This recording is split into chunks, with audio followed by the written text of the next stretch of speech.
Hello বন্ধুরা, কেমন আছেন? আশা করছি সবাই ভালো আছেন। আমার এই ছোট্ট একটি চ্যানেলে আপনাদের সকলকে স্বাগত জানাই। আজকে আমি দেখাবো ড্রাই ফ্রুটস পাউডার কিভাবে আমি আমার ছেলেকে খাওয়াই।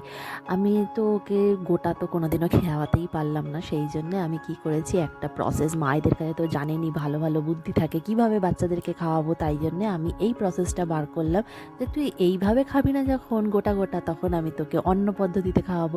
সেই জন্যেই আমি কি করলাম, এর মধ্যে বিভিন্ন রকম ড্রাই ফ্রুটস নিয়ে নিলাম, যেমন আমন্ড, কাজু বাদাম, পেস্তা, আখরোট, তারপরে ছোয়ারা, তারপরে হচ্ছে মেলন সিডস, আর হচ্ছে মাখানা, ছোলা, বিভিন্ন রকম নিয়েছি। নিয়ে এটাকে ড্রাই রোস্ট করে নিয়েছি। ড্রাই রোস্ট করে একটুখানি ঠান্ডা করার পরে এটাকে আমি ভালো করে মিক্সার গ্রাইন্ডারের মধ্যে পেস্ট করে নিলাম, পাউডার করে নিলাম।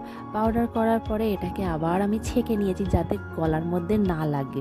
যদি গলার মধ্যে লাগে তখন তো আর খাবেই না, সেই জন্যে এটাকে আমি কি করলাম, ছেঁকে নিয়েছি। ছেঁকে নিয়ে পাউডার হয়ে গেছে, বেশ ভালো একদম মিহি পাউডার হয়ে গেছে। এটাকেই আমি ওকে দুধ রুটি, কর্নফ্লেক্সের সঙ্গে বা দুধের সঙ্গে এটা আমি দিই, ও বুঝতেও পারে না আর খেয়েও নেয়, আর বেশ ইয়াম্মি ইয়াম্মি লাগে।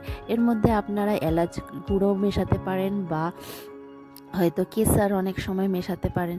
আমার যদি এই ভিডিওটা ভালো লাগে, লাইক, শেয়ার অ্যান্ড সাবস্ক্রাইব করে দেবেন। টাটা।